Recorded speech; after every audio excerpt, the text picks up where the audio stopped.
नमस्कार, न्यूज 24 देख रहे हैं आप। मैं हूं आपके साथ पूजा। स्वागत है आपका सुबह की ब्रेकिंग न्यूज में। कोरोना लॉकडाउन की वजह से थम चुकी देश की जीवन रेखा कही जाने वाली रेलवे की यात्री सेवाएं धीरे धीरे पटरी पर लौट रही है। इसी कड़ी में 1 जून से शुरू होने वाली नॉन एसी ट्रेनों के लिए आज से टिकटों की ऑनलाइन बुकिंग शुरू हो रही है। आपको बता दें कि रेलवे ने 1 जून से चलने वाली 200 ट्रेनों के शेड्यूल भी जारी कर दिए हैं। आज सुबह 10 बजे से ऑनलाइन टिकट बुकिंग हो सकेगी। IRCTC की वेबसाइट से टिकट बुक किए जा सकेंगे। ट्रेन में एसी, नॉन एसी और जनरल बोगियां होंगी। जनरल टिकट भी बुक होगी, सीट अलॉट होगी। वहीं टिकट कंफर्म होने पर ही यात्रा कर सकेंगे। तो RAC और वेटिंग लिस्ट की टिकट भी मिलेगी।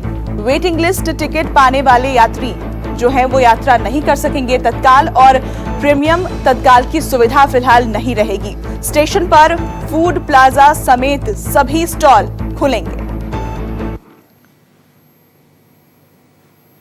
तो आज सुबह 10 बजे से टिकटों की ऑनलाइन बुकिंग शुरू हो जाएगी। रेलवे ने 200 ट्रेनों के शेड्यूल जारी कर दिए हैं। आज सुबह 10 बजे से ऑनलाइन टिकट बुकिंग की सुविधा उपलब्ध होगी। IRCTC की वेबसाइट से टिकट बुक किए जा सकेंगे। तो ट्रेन में एसी, नॉन एसी और जनरल बोगियां होंगी। तो वहीं जनरल टिकट भी बुक होगी और सीट अलॉट किए जाएंगे। हालांकि टिकट कंफर्म होने पर ही यात्रा कर सकेंगे आप। RAC और वेटिंग लिस्ट की टिकट भी मिलेगी, लेकिन वेटिंग लिस्ट टिकट वाले यात्री जो हैं वो यात्रा नहीं कर पाएंगे। और तत्काल और प्रीमियम तत्काल की सुविधा फिलहाल नहीं दी गई है। इसके अलावा स्टेशन पर फूड प्लाजा समेत सभी स्टॉल खुलेंगे इस दौरान। और हमारे सहयोगी कुंदन हमारे साथ लाइव जुड़ गए हैं। कुंदन, अब जब यात्री सेवाएं शुरू की जा रही है रेलवे की तरफ से, यात्रियों के लिए क्या जरूरी बातें हैं, किन चीजों का उन्हें इस दौरान ध्यान रखना है, इस सब के बारे में जरा दर्शकों को बताएं जो हमें सुन रहे हैं इस वक्त। देखिए, मैं बहुत साफ हो चुका है कि धीरे धीरे भारतीय रेलवे अपने पुराने पैटर्न पे या नॉर्मलसी की तरफ लौट रही है और इसी सिलसिले में 200 ट्रेनें चलाई जा रही है। 1 जून से इसकी बुकिंग आज सुबह 10 बजे से शुरू हो जाएगी, लेकिन थोड़ा सा बदलाव होगा। मसलन कि आपको कम से कम 90 मिनट पहले स्टेशन पे पहुंच जाना चाहिए, क्योंकि आपकी थर्मल स्कैनिंग होगी। और जब आप लगातार स्टेशन की तरफ रश करते हैं, अपने प्लेटफॉर्म पे जाते हैं, तो डिस्टेंस मेंटेन करके जाया जाएगा। हो सकता है कि चढ़ने उतरने के दौरान भी कुछ मुश्किलें आ सकती है, क्योंकि बहुत सारे बीच के स्टॉपेज बहुत छोटे होते हैं। वहीं जहाँ तक कंबल आपको और जो लीलन खासकर जो स्पेशल एसी चीजें होती है, उसमें एसी कंपार्टमेंट होते हैं, उसमें बिल्कुल नहीं मिला करेगा। खाना ये कोशिश होती है आप पेंट्री नहीं चलेगा। पैक फूड वो जरूर कुछ ऑन ऑर्डर आपको मिल सकता है, रेडीमेड कुछ बना के IRCTC की तरफ से या पेंट्री की तरफ से बांटा जा सकता है कि आप अगर पैसा पे करके खरीद सकते। लेकिन रेलवे प्रोत्साहित करेगी कि कम से कम बेहतर होगा कि आप अपने घर पे खाना लेकर आए। कुछ लोगों के कंसर्न भी है। रेलवे कहती है कि सोशल डिस्टेंसिंग मेंटेन करेगी और सोशल डिस्टेंसिंग मेंटेन करने के लिए उन्होंने आपको समय से पहले बुलाई। और बात आपको बता दूं, कंफर्म टिकट होना बहुत जरूरी है। कंफर्म टिकट आपने वेट लिस्ट कराया, अगर चार्ट बनने से पहले आपकी टिकट कंफर्म नहीं हुई तो आप ट्रेन में यात्रा नहीं कर सकते। और पहली बात, जो जनरल क्लास के डब्बे होते हैं, जो अमूमन हर किसी भी ट्रेन के अंदर 3 से 4 डब्बे होते हैं जनरल क्लास के डब्बे। जनरल क्लास के डब्बे में आप जनरल टिकट कटा के बैठ सकते हैं, लेकिन इस बार जनरल क्लास के टिकट में भी लिमिटेशन तय की गई है और जितनी सीटें होगी उन सीटों के मुताबिक ही टिकट काटे जाएंगे, जिससे कम से कम जितनी सीटें होती हैं लोग यात्रा कर सके। लेकिन एक ये और पहलू है कि RSC जो रिजर्वेशन एजेंट कंफर्मेशन की पॉलिसी होती है, अमूमन होता क्या है कि साइड के बर्थ में जो 2 सीटें होती है उसके बदले में 3 सीट अलॉट कर दी जाती है, यानी कि 2 लोग नीचे बैठ पाते हैं, एक आदमी ऊपर शिफ्ट हो जाता है। तो थोड़ा सा मुझे लगता है कि रेलवे बेहतर होता सोशल डिस्टेंसिंग के लिए ही कम से कम सही और दूरी बना के रखता और कोशिश होती कि जितनी सीटें होती है। बहुत शुक्रिया कुंदन आपका इस जानकारी के लिए। तो देश भर में 25 मई से घरेलू उड़ान सेवा शुरू हो जाएगी। नागरिक उड्डयन मंत्री हरदीप पुरी ने कहा कि सभी एयरपोर्ट और एयरलाइन कंपनियां उड़ानें शुरू करने के लिए तैयार रहें। यात्रियों के लिए आज SOP यानी स्टैंडर्ड ऑपरेटिंग प्रोसीजर जारी कर सकती है। इसको लेकर दोपहर 3 बजे प्रेस कॉन्फ्रेंस हो सकती है। आपको बता दें कि 2 महीने बाद फिर देश में विमान सेवा की शुरुआत होने जा रही है। 25 मई से चुनिंदा स्थानों के बीच हवाई सेवा शुरू होगी। हवाई यात्रा के लिए कई नए नियमों का पालन करना बहुत जरूरी होगा। एक फॉर्म में कोविड-19 से जुड़े सवालों के जवाब देने होंगे। यात्रियों को अभी केबिन बैगेज की इजाजत नहीं दी गई है। हर यात्री को सिर्फ एक लगेज की ही इजाजत मिली है और वहीं लगेज का वजन 20 किलोग्राम से कम होने की अनिवार्यता भी संभव है। फिलहाल केबिन बैग ले जाने की इजाजत संभव नहीं हो सकती है। शुरू में 80 से ज्यादा उम्र के लोगों की यात्रा संभव नहीं हो पाएगी और अभी केवल डोमेस्टिक रूट्स पर ही उड़ान भरने की इजाजत दी जा सकती है। अंतर्राष्ट्रीय रूट्स पर उड़ान भरने की अभी इजाजत नहीं मिलेगी। प्रधानमंत्री जी ने यह निर्णय लिया, माननीय गृह मंत्री जी ने अभी बैठ के देखा, हमने स्टेट्स के साथ भी बात की, कई स्टेट्स हैं वो अभी खुश नहीं है, पर अभी हम शुरुआत जो है आहिस्ता करेंगे। ये नहीं कि पहले दिन सोमवार को 25 तारीख को ही सारी फ्लाइटें शुरू हो जाएंगी। अभी शायद कुछ ही परसेंटेज शुरू होंगी और जैसे हम आगे चलते जाएंगे जो हमारा अनुभव होगा उसके अनुसार हम एडजस्ट भी करेंगे, पर यह बहुत जरूरी था। और हमारे सहयोगी मनीष कुमार ज्यादा जानकारी के साथ हमारे साथ जुड़ गए हैं। मनीष, घरेलू विमान सेवा शुरू करने की बात कही जा रही है, इसको लेकर आज एसओपी भी जारी हो सकते हैं। क्या लग रहा है, क्या नए नियम होंगे इसमें और कुछ चुनिंदा जगहों की बात की जा रही है, किन शहरों के बीच ये विमान सेवा शुरू होगी? तो बिल्कुल आज दोपहर 3 बजे नागरिक उड्डयन मंत्री हरदीप पुरी का प्रेस कॉन्फ्रेंस है, जिसमें उम्मीद की जा रही है कि जो स्टैंडर्ड ऑपरेटिंग प्रोसीजर है, एसओपी जो है उड़ान भरने को लेकर वो जारी किया जाएगा।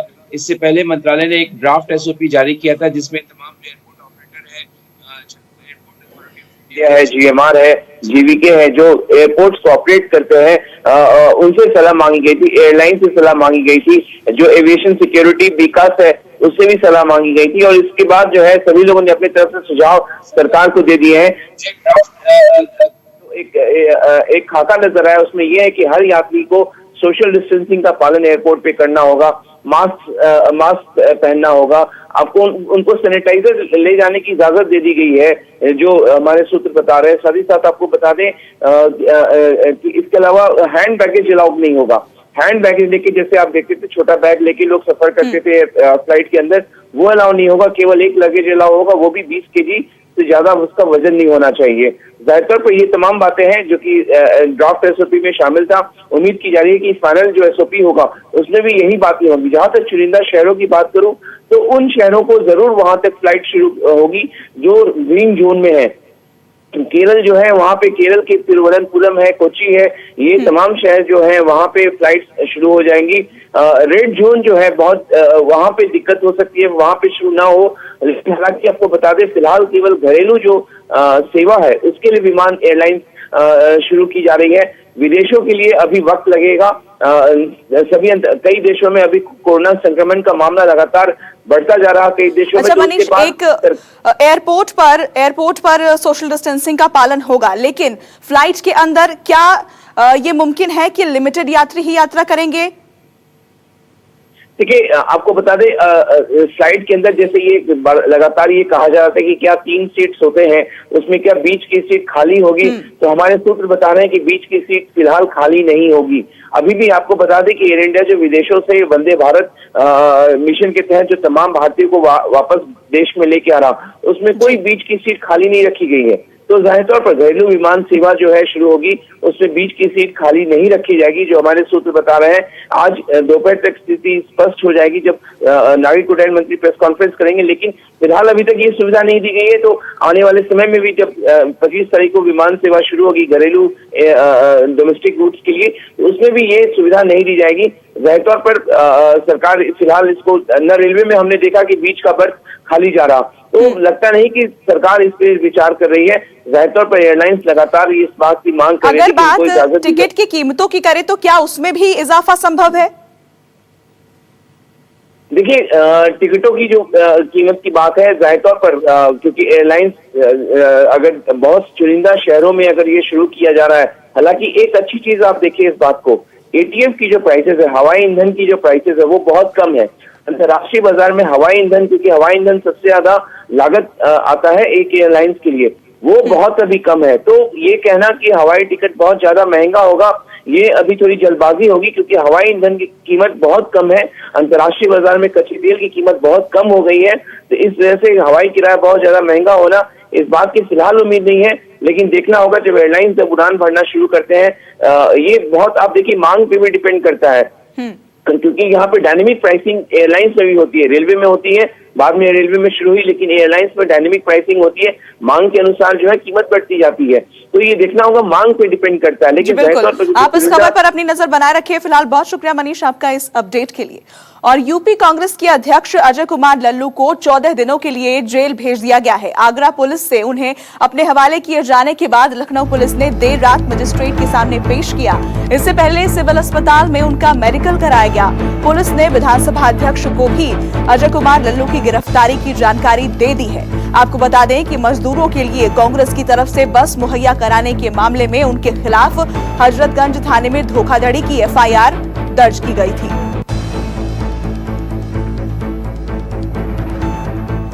यूपी कांग्रेस के अध्यक्ष को 14 दिनों के लिए जेल भेजा गया है। लखनऊ में देर रात उन्हें मजिस्ट्रेट के सामने पेश किया गया था और विधानसभा अध्यक्ष को भी इस बात की जानकारी दे दी गई है। उन पर धोखाधड़ी का आरोप लगा है। बसों की जो डिटेल्स मुहैया कराई गई थी उसमें फर्जीवाड़े का आरोप है। और हमारे सहयोगी अशोक तिवारी लखनऊ से हमारे साथ लाइव जुड़ गए हैं। अशोक, कल रात का पूरा घटनाक्रम क्या रहा और क्या अपडेट है इस खबर पर? देखिए, दरअसल कल जब अजय कुमार लल्लू को आगरा से जमानत मिली तो उसकी ठीक बाद लखनऊ पुलिस चूंकि पहले से ही आगरा में मौजूद थी, तो जब उनको जमानत मिली तो ठीक उसके बाद पुलिस ने उनको हिरासत में लिया और उसके बाद आगरा से लखनऊ लेकर आई।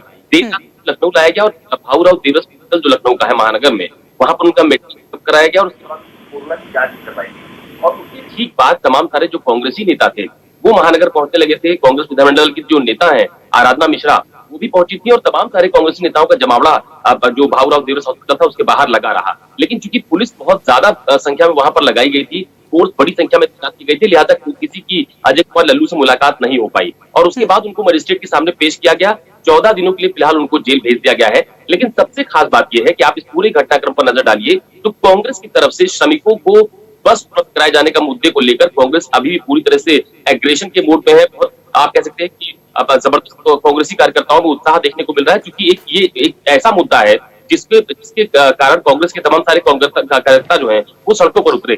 कल भी कांग्रेस का जो प्रदेश मुख्यालय है वहां पर कांग्रेसी कार्यकर्ता धरने पर बैठे, सांकेतिक तौर पर सोशल डिस्टेंसिंग का पालन किया गया। कांग्रेस मुख्यालय में पर बड़ी पुलिस फोर्स तैनात की गई ताकि कोई आपत्तिजनक या उपद्रव वाली स्थिति न बन पाए। और अब कांग्रेस की तरफ से कहा जा रहा है सोशल मीडिया पर वो तमाम सारे जो पार्टी वर्कर्स हैं उनके साथ बात करेंगे और उसके बाद एक कैंपेन चलाया जाएगा श्रमिकों को घर वापस भेजने के लिए। और योगी सरकार की तरफ से भी आप लगातार ये सख्त हिदायत दी गई है कि क्योंकि कांग्रेस की तरफ से गलत सूची उपलब्ध कराई गई, इसलिए उनके खिलाफ मुकदमा दर्ज किया गया, उनको जेल भेजा गया। तो ये जरूर है कि श्रमिकों को घर भेजने के मुद्दे पर कांग्रेस और बीजेपी अभी भी एक दूसरे के आमने सामने है, एक दूसरे पर जबरदस्त बयानबाजी भी देखी जा रही है। जी बिल्कुल, बहुत शुक्रिया अशोक आपका इस अपडेट के लिए।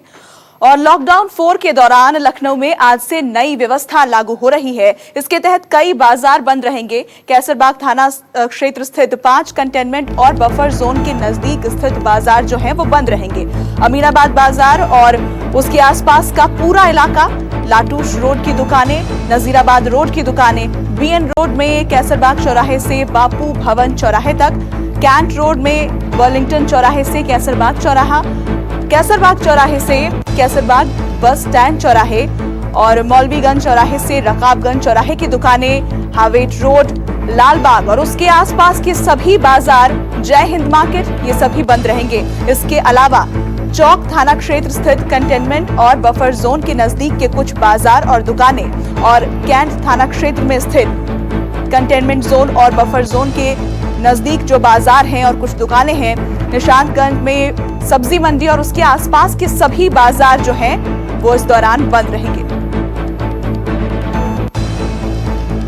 लॉकडाउन में मिली ढील के बाद अब राजधानी दिल्ली में कई जगहों को खोलने के आदेश दे दिए गए हैं। दिल्ली में एनडीएमसी ने लोधी गार्डन, नेहरू पार्क और तालकटोरा पार्क को खोलने का फैसला लिया है। ये सभी पार्क सुबह 7 बजे से 10 बजे तक और शाम 3:30 से 6:30 बजे के बीच खोले जाएंगे। पार्कों में केवल वॉकिंग, जॉगिंग और रनिंग हो सकेगी। ओपन जिम, योगा और अन्य गतिविधियों की इजाजत नहीं दी गई है।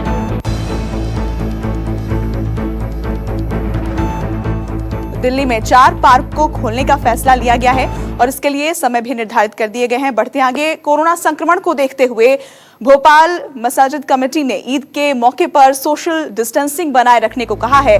भोपाल मसाजिद की तरफ से लिए गए इस फैसले में इस बार ईद के दिन हाथ नहीं मिलाने, आपस में गले नहीं मिलने को लेकर ताकीद करते हुए घर में ईद मनाने के लिए कहा गया है। इसके अलावा लॉकडाउन को लेकर नमाज ईद उल फितर पर तमाम मस्जिदों में सुबह 6 बजे से 6:15 बजे तक सिर्फ 5 लोगों के साथ अदा करने को कहा गया है। साथ ही ये भी कहा गया है कि बाकी लोग नमाज पढ़ सकते हैं, वो अपने घरों में 5 लोगों के साथ नमाज पढ़ें। तो इस बार की जो ईद है वो सोशल डिस्टेंसिंग वाली होगी। और लॉकडाउन में ढील के बाद कोरोना के मामलों ने भी रफ्तार पकड़ ली है। पिछले 24 घंटे में 534 नए मामले सामने आए हैं, जिसके बाद दिल्ली में कोरोना मरीजों की संख्या 11,088 हो गई है, जिसमें से कोरोना के सक्रिय मामलों की संख्या 5,720 है। वहीं अब तक दिल्ली में कोरोना से 176 लोगों की मौत हो चुकी है। और महाराष्ट्र में मुंबई और मुंबई में धारावी दोनों से प्रदेश और केंद्र सरकार की नींद उड़ा रखी है। पिछले 24 घंटे में धारावी में 26 नए मामले सामने आए हैं, जिसके बाद यहां कोरोना मरीजों की संख्या 1,378 तक पहुंच गई है। वहीं कोरोना से मरने वालों की संख्या 56 हो गई है। वहीं अगर मुंबई की बात करें तो यहां कोरोना मरीजों की संख्या 24,118 हो गई है और 841 लोग कोरोना संक्रमण से अपनी जान गंवा चुके हैं।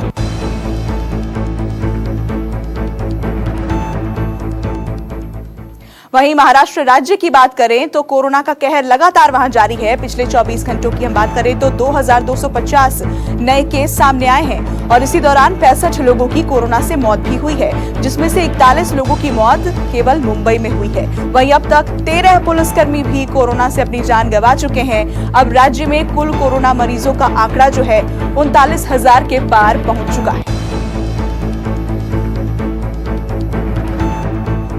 वहीं गुजरात में कोरोना का कहर रुकने का नाम नहीं ले रहा है।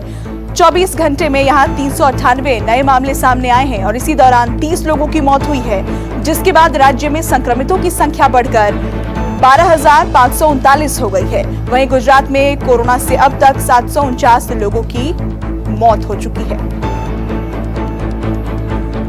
पश्चिम बंगाल और ओडिशा के कुछ हिस्सों में सुपर साइक्लोन अम्फान ने तबाही मचाई हुई है। बंगाल और ओडिशा के कुछ इलाकों में तूफानी हवाओं के साथ मूसलाधार बारिश हुई। दोनों ही राज्यों के कई इलाकों में पेड़ और दीवारें गिर गई, कई इलाकों में बिजली गुल हो गई। पश्चिम बंगाल की मुख्यमंत्री ममता बनर्जी ने 10 से 12 लोगों की मौत की आशंका जताई है, जबकि ओडिशा में 2 लोगों की मौत की खबर है।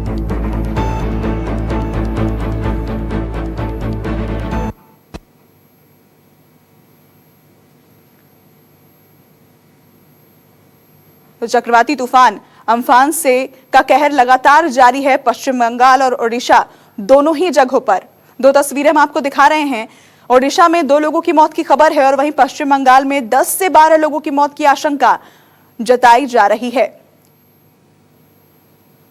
तो ये तबाही के निशान जो अम्फान छोड़ के गया है, यही 2 तस्वीरें दिखा रहे हैं हम आपको। जम्मू और कश्मीर के श्रीनगर में सुरक्षा बलों पर आतंकियों ने हमला किया। हमले में बीएसएफ के 2 जवान शहीद हो गए। जवान बीएसएफ की 37 बटालियन के थे। हमला श्रीनगर के पास गांदरबल जिले में हुआ।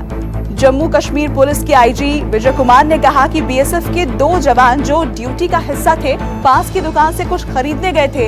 इस दौरान बाइक सवार 2 आतंकियों ने बीएसएफ जवान पर हमला कर दिया, जिसमें दोनों ही जवान शहीद हो गए। आतंकियों ने उनके पास से हथियार भी छीन लिए। घटना के बाद पूरे इलाके की घेराबंदी कर जांच शुरू कर दी गई है।